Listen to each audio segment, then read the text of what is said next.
Quoi? Si tu veux être riche et milliardaire plus tard, mets un énorme pouce bleu à cette vidéo. L'actualité du dragon, ça. Avant de commencer la vidéo, pour toutes les personnes qui veulent faire de la musique mais qui n'ont pas énormément d'argent, je vous propose un mix, un mastering pour 5 €. Je propose aussi un de mes meilleurs presets vocales pour les effets de la voix sur FL Studio. Lien dans la description. Voilà, il y a quelques jours, j'ai fait une vidéo par rapport à TK où j'ai parlé de l'harcèlement que subissait TK. Et j'avais demandé tout simplement aux gens qui croisaient des insultes envers TK d'avoir un maximum d'informations sur ces personnes-là qui harcèlent TK. Et j'étais très content de voir qu'il y avait énormément de personnes. J'ai reçu énormément de mails par rapport à ça. Maintenant, on va parler de Nasdas et de Samos. Qu'est-ce qui se passe avec Nasdas et Samos? Nasdas qui est quand même un Snapchatter qui fait énormément parler de lui en ce moment. Il est réputé pour être quelqu'un de très généreux, qui passe beaucoup d'argent à des gens dans son quartier. Moi personnellement, je trouve que c'est quelqu'un qui partage de très bonnes énergies. Ce n'est pas quelqu'un de matériel. Il fait ses snaps, il est dans son quartier, il donne de la lumière à son quartier. Je trouve que c'est vraiment très bien de faire ça. Donc qu'est-ce qui se passe entre Nasdas et Samos? Il fait énormément de snaps avec un de ses potes qui s'appelle Samos. C'est un très bon pote à lui. Donc qu'est-ce qui s'est passé? Il y a beaucoup de gens qui m'ont parlé de cette histoire. Ils m'ont dit mec, Cagoule, il faudrait que t'en parles. Nasdas et Samos, ce sont de très très bons amis. Ce qu'il faut savoir de base, c'est que Samos, je l'avais déjà vu dans des snaps où tout simplement il consommait de l'alcool, etc.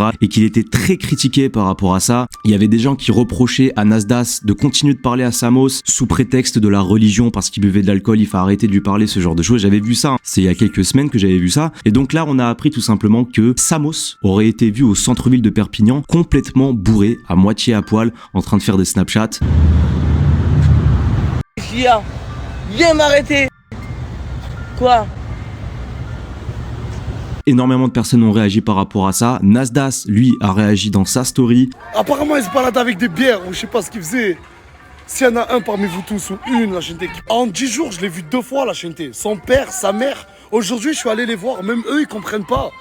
La chaîne, je voulais pas en parler. Mais là, regardez comment il s'affiche en story. S'il en est arrivé là, c'est que lui-même, il a fait des choix. Je le vois quasiment plus, la chaîne. Je l'appelle, il me répond pas. Arrêtez de m'envoyer la story à Samos comme quoi il est bourré dans la rue, il fait n'importe quoi. Il y en a beaucoup, ils me disent va lui parler, c'est en train de devenir un schlag.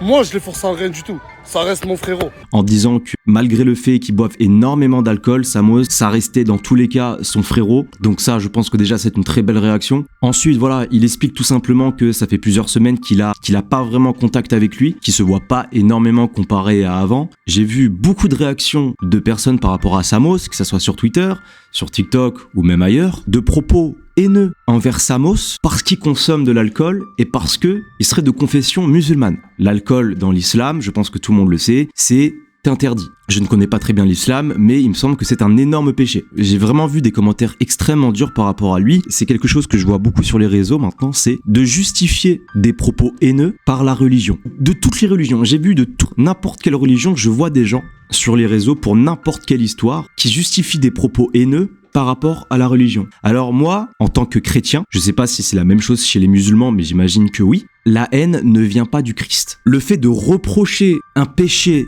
de quelqu'un de cette manière haineuse, on va dire, c'est un plus lourd péché, même si une personne, entre guillemets, péché, déjà on ne sait pas si cette personne est croyante ou pas, donc on n'a pas à imposer notre religion à quelqu'un, déjà pour commencer, et le fait de reprocher ce péché de manière haineuse à cette personne-là, c'est un plus gros péché de ce que lui a fait. Et j'imagine que c'est la même chose chez les musulmans. J'étais tombé justement sur des TikTokers qui parlent de l'islam, qui font des TikToks sur l'islam, etc. pour parler de l'islam, tout simplement, et j'étais tombé sur un TikTok d'un gars qui l'expliquait que de reprocher quelque chose de cette manière-là à quelqu'un est un énorme péché. Arrêtez de justifier la haine par la religion, ça n'existe pas. Je vois des musulmans, je vois des chrétiens ou même autres qui sont désolés de voir toute cette haine sur les réseaux justifiée par leur religion. Vous salissez leur religion. Parce que je vois vraiment de plus en plus, et je suis pas le seul d'ailleurs, je suis tombé sur des TikTok de personnes qui en parlent. Qu'est-ce qui se passe en ce moment? Pourquoi est-ce que les chrétiens et les musulmans se font la guerre sur TikTok? Rompez soldats, résistance.